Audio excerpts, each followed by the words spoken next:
미친 판결 배후에 건순일 재판거리에 있었다. 미친 판결 배후에 건순일 재판거리에 있었다. 어제 판결은 정말 미쳤죠.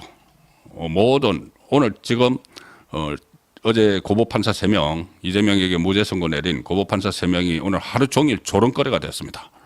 조롱거리가 됐고 특히 이 골퍼 뭐 쳤다 안 쳤다 이야기를 하면서 사진 학대를 한 것을 가지고 그것을 조작이라고 이재명이 이야기했는데 사진 학대를 한 것을 조작이라고 하니까 조작 맞다. 이렇게 사진 학대가 조작이라고 세상에 그 법원에서 그렇게 판결을 내린 겁니다. 그러니까 거기에 대해서 여러 가지 뭐 조롱들이 막 쏟아지고 있죠. 그러면은 가령 예를 들어서 교통 위반을 해서 그 번호판을 찍어서 확대를 해서 이렇게 벌금 과태료를 내라고 오는데 그러면 그것도 조작한 거냐 이런 이야기입니다. 온갖 조롱들이 지금 그 재판부를 향해서 다 쏟아지고 있습니다.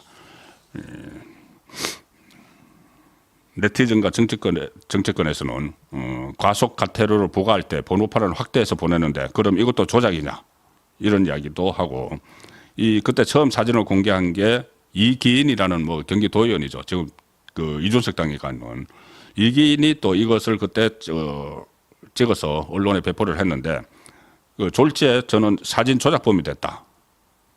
자 그리고 학대한 사진이 모두 조작이라면은 속도 위반 카메라에 찍혀서 과태료를 물게 된 사람은 안 내도 되느냐? 차라리 모든 카메라와 핸드폰의 줌 기능을 없애라. 이렇게 여러 가지 지금 조롱을 받는 그 처지가 됐습니다. 이 세 사람이 서울고법 형사 6-2부죠. 이 세 사람이 지금 조롱을 받는데 어제 다른 거는 다 놔두고 여러 가지 뭐 오늘 하루 종일 해석이 나왔으니까 일단 1심에서 유죄를 한 거를 1심에서 무죄로 바꾼 거 그것만 얼마나 엉터리 같은 건지를 먼저 설명을 간단하게 드리겠습니다. 김문기 씨와 관련해서 2015년 호주 출장 중에 김문기와 골프 치지 않았다. 이렇게 이재명이 이야기를 했죠. 골프 치지 않았다고 하니까는 그때 이제 이 사진을 해서 이 사람들과 같이 쳤다고 해서 유동규, 김문기 이렇게 같이 찍은 사진을 한 부분을 이렇게 확대를 해서 공개를 한 거죠. 그런데 1심에서는 김문기 씨와 골프 친 것은 맞는데 고의로 거짓말을 한 것이다. 고의로 거짓말을 한 것이다. 이렇게 해서 유죄를 했는데 이 2심에서는 이걸 무죄로 하면서 그 말은 김문기 씨와 호주 출장 중에 골프 치지 않았다는 것은 진짜 골프를 안 쳤다는 게 아니고 그냥 김문기를 모른다는 말을 하면서 그렇게 나온 거다. 뭐 이런 식으로 말을 막 잘라가지고 지금 무죄를 만들어 놓은 겁니다. 그리고 백현동 관련해서 이것은 정말 어처구니 없는 무죄가 나왔죠. 이재명은 국토부 요청으로 어쩔 수 없이 용도 변경했다. 이렇게 했는데 1심에서는 아니다. 이것은 이재명 스스로 검토해서 용도 변경한 것이다. 그러니까 이것은 로비 받아가지고 김인섭을 로비 받아가서 김인섭이 지금 징역 5년을 받았죠. 그래서 그것 때문에 이재명이 인허가권자니까 자기가 판단을 해서 한 것이지 국토부 협력 요청이 없었다. 이것을 이 발언 국토부 요청으로 어쩔 수 없이 용도 변경했다를 1심에서는 유죄를 했는데 2심에서는 무죄로 하면서 뭐라고 했냐면 그것은 의견 표명이지 허위 사실 공표는 아니다. 의견을 표명을 하면은 그러면 거짓말로 의견을 표명을 해도 된다는 이야기가 되는 거죠. 이게 어처구니 없는데 그리고 또 1심에서 유죄가 나온 것 중에 백현동 관련해서 용도 변경 안 해주면은 직무유기 문제 삼겠다는 협박을 받았다. 국토부로부터. 그래서 1심에서는 국토부에서 협박 당했다고 볼 수가 없다. 그래서 이것을 유죄를 했는데 어제 2심에서는 상당한 압박을 과장했지만 허위라고 볼 수는 없다. 허위라고 볼 수는 없다. 그런데 이게 실제 이 말은 허위죠. 김인섭이 대법원에서 확정 판결을 받아버렸기 때문에 이 국토부 압박에 의해서 4단계 상향된 게 아니고 김인섭이 브로커 노릇을 해가지고 그것을 인허가권은 이재명 성남시장에게 있으니까는 그러니까 이재명이 이 로비를 받아서 김인섭의 로비를 받아서 그 4단계 용도 상향해 준 거죠. 그게 이제 팩트는 확실하게 됐는데 이것을 상당한 압박을 협박이라고 가정했지만은 허위라고 볼 수는 없다. 허위 맞지 않습니까? 자기 협박 안 받았다는 것이 거기 출석한 공무원들 전부 다 성남시청 공무원들 전부 다 협박 느끼지 않았다 이렇게 다 진술을 했는데 이 사람들이 그러니까 지금 재판을 수없이 많이 해봤던 이 판사 출신들이 지금 부글부글 하고 있습니다. 이것은 이 사법부를 완전히 욕먹이는 거라는 것이죠. 그리고 이게 오늘 또 그러니까 어제 이 재판부가 뭐라고 했냐면은 5년 전에 공직선거법 위반 판례를 들었습니다. 5년 전에 공직선거법 위반 판례를 들었는데 그것을 대법원 판례를 가지고 무죄 근거를 삼았는데 그래서 백현동 유죄를 뒤집어 버렸죠. 그런데 이게 5년 전에 판례가 바로 이재명 판례입니다. 이재명 판례를 들어서 이재명을 다시 무죄를 친 거죠. 이 권순일 재판 거래 의혹이죠. 이게 재판 거래 의혹이 지금 검찰에서 수사를 하고 있는데 바로 그 내용 아닙니까? 제가 몇 차례 소개를 드렸다시피 권순일이 그때 대법관으로 있으면서 이재명이 경기도지사 선거에서도 똑같은 짓을 했습니다. 거짓말 한 거죠. 거짓말해서 무슨 자기 친형 강제 입원 시킨 걸로 그렇게 뭐 기소도 되고 했는데 강제 입원 시킨 적 없다 이렇게 거짓말을 해서 또 기소가 됐습니다. 그때도 허위사실 공표입니다. 지금하고 똑같은 거죠. 통합선거법 허위사실 공표죄로 기소가 됐는데 그때 2심에서 벌금 300만 원이 나왔습니다.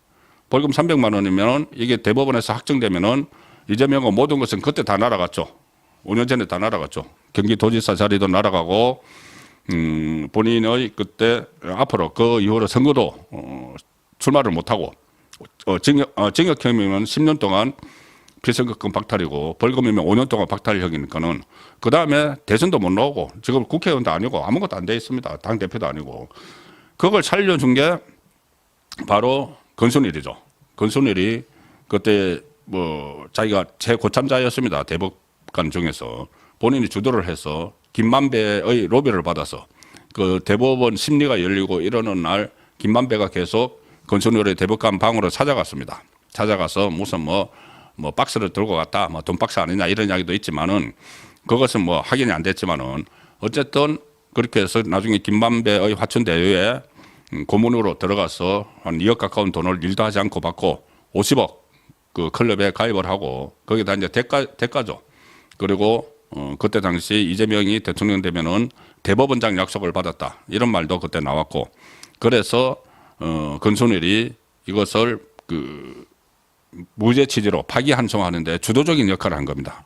이것을 자기 후배 대법관들에게 설파도 했고 그리고 나중에 이 캐스팅 보트 역할도 했죠. 4대 4가 됐을 때 딱 자기가 거기 무죄 취지 파기환송에 표를 던져가지고 결국 이재명을 살려줬죠.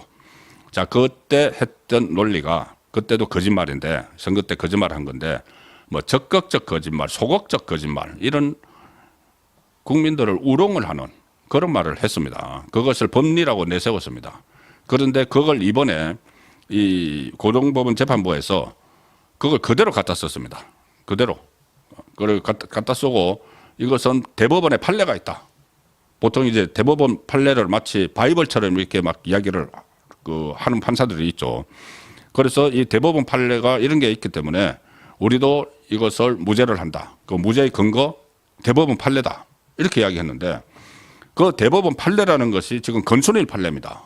그러면은 그 피고인이 똑같죠. 그때도 이재명, 지금도 이재명.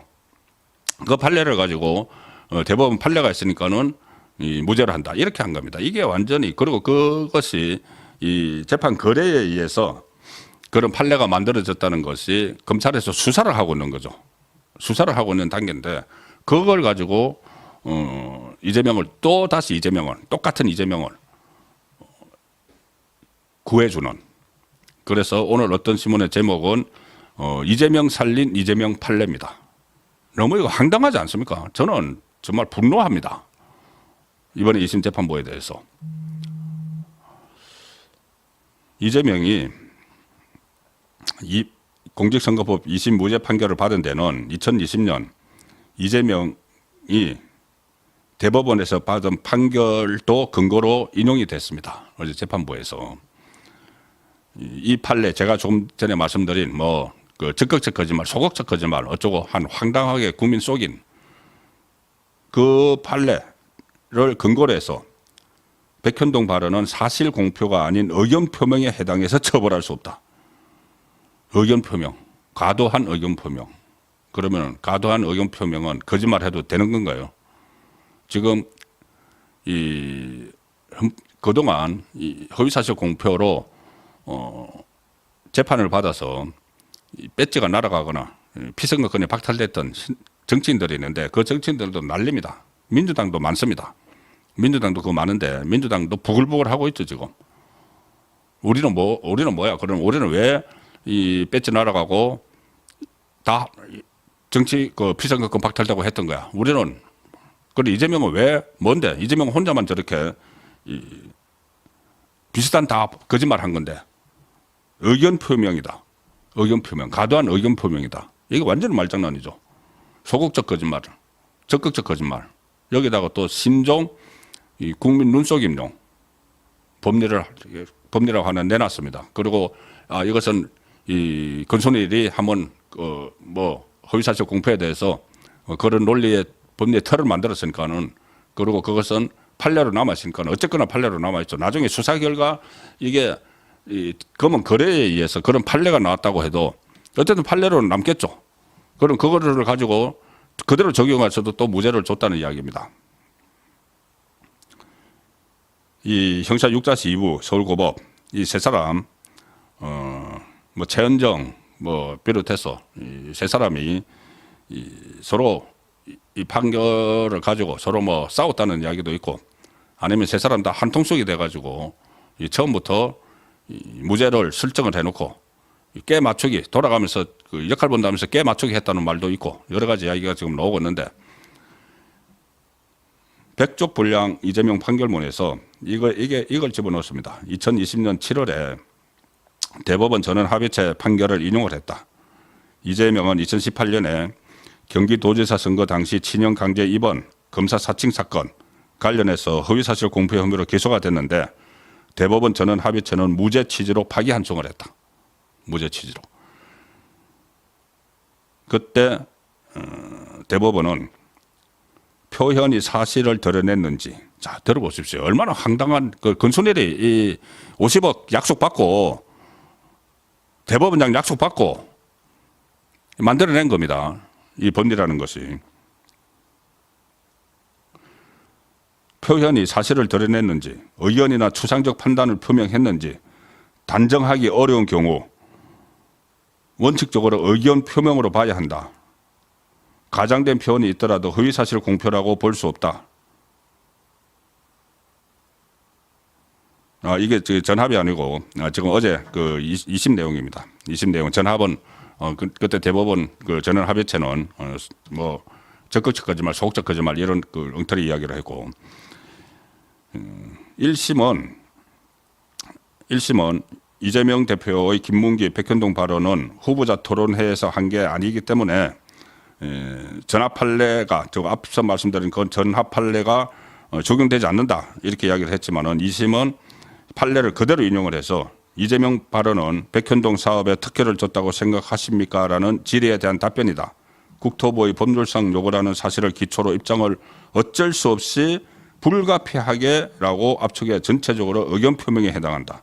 이게 무슨 말인지 법조인들도 이게 도대체 무슨 말인가 이렇게 고개를 끄덕거립니다. 그러니까 엉터리 같은 판결문을 쓰다가 보니까 막 이상한 말을 막 갖다 붙이는 거죠. 이게 명쾌하면은 논리가 명쾌하면은 일반 국민도 알아듣기가 쉽습니다. 그런데 이것은 자기들이 억지로 만드니까 이런 엉터리 판결문을 내놨습니다. 마치 미친 판결, 배후에 건선일 재판 거래가 있었다. 이런 미친 판결을 내놓을 수 있는 근거가 바로 똑같이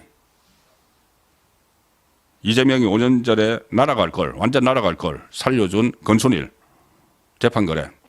그걸 이번에 다시 써먹은 했다는 이야기입니다. 이게 나중에 지금 검찰 수사가 지금 멈춰 있는 것 같습니다. 그때 그 검찰이 수사에 착수를 했다고 했는데 이번 사태가 벌어지기 전에 아마 좀 멈춰 있는 것 같은데 이게 수사를 반드시 해야죠. 왜냐하면은 이것은 법원 전체가 모든 그 법원의 신뢰성을 무너뜨리는 겁니다. 어떻게 대법원에서 그 재판 거래를 해가지고 50억 받기로 하고 나중에 이 뭐 대법원장 약속 받고 이것을 뒤집어버려서 정치인 판결을 뒤집어버려가지고 다시 정치를 하도록 해서 또 거짓말을 하도록 경기도지사 선거에서 거짓말한 것을 그런 식으로 거래를 통해서 없애버리고 다시 살려줬는데 그걸 똑같은 거짓말을 또 대선에서 하도록 놔줬는데 그걸 또 무죄를 하면서 그때 했던 거짓말을 그 면죄부를 준 그 판례를 들어가지고 이게 좀 말이 되는 이야기입니까?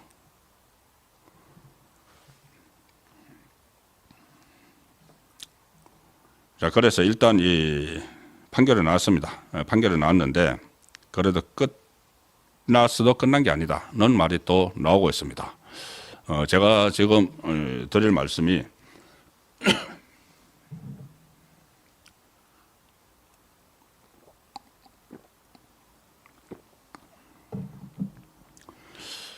또 어떤 분들께서는 희망회로 아니냐, 희망 고문 아니냐 이렇게 말씀을 또 하실 수도 있습니다. 충분히 받아들입니다. 계속 이재명에 대한 구속 문제부터 시작을 해서 몇 가지는 실현이 됐지만은 몇 가지는 무위로 돌아가는 가장 가슴 아팠던 것이 그 희망 고문 이야기에 대해서 이재명 구속 이야기였죠.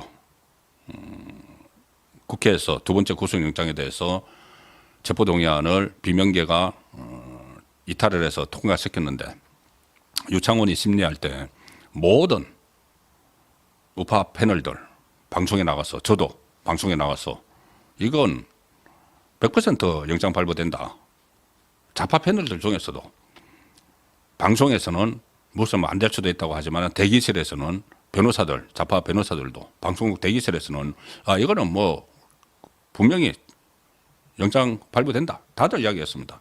그때 검찰의 구속영장 청구서를 보면은 그때 세 가지로 영장을 청구를 했는데 이건 법정형대로 하면은 이 징역형, 장기 징역형, 무기징역형 갑니다. 이런 것까지 다 들어가 있었는데 그때 이게 유창훈이 기각을 해버렸죠. 그래서 엄청나게 저도 비판을 받았습니다. 이거 희망 고문한 것 아니냐. 자, 그리고 그 김동현이 위정교사 무죄 내렸을 때 그때도 마찬가지였죠. 그리고 이번에도 저를 비롯해서 많은 패널들이 우리 보수 쪽, 우파 쪽 패널들이 이건 1심을 뒤집을 수가 없다. 법조 패널들도 다 그렇게 이야기하고 정치를 전문으로 하는 저 같은 패널도 다 그렇게 이야기하고 법을 몰라도 이것은 뒤집어질 수가 없다. 백현동 같은 경우 김문기는 무슨 뭐 우리가 잘 그 이해하기도 어려워 뭐 인식의 문제니 무슨 뭐 상황의 문제니 뭐 이렇게 하지만 백현동은 뚜렷한 거죠. 김인섭이 징역 5년을 받았습니다. 보르코 노릇을 해가지고. 그런데 그게 아니고 자기가 보르코에게 당해서 이 보르코와도 또 거래설이 있죠. 이재명과 김인섭의 거래설. 그때 뭐 정바울 그때 그 개발업체 대표가 그 김인섭이 200억 원을 요구했다. 두 분에게 줄 거다. 한 분은 이재명, 한 분은 정진상 그런 이야기까지 다 나왔습니다. 자, 그렇게 이 보르코와 짜고 인허가 장사를 해놓고는 이 박근혜 국토부에서 협박을 했어 했다. 그런데 대법원 다른 그 같은 사건을 다룬 다른 재판에서 김인섭이 징역 5년을 받았죠. 그 업자 정바울에게 75억 원 받고 인허가권 팔아넘겼다는 거 아닙니까? 인허가권을 가지고 있는 건 이재명이죠. 보르코가 가서 이재명에게 인허가권 가지고 가서 팔아넘긴 거죠. 그러면 이재명은 주범이죠. 그런데 자기가 그렇게 안 했다고 했는데 거짓말을 했는데 그 거짓말을 무죄라고 해보니까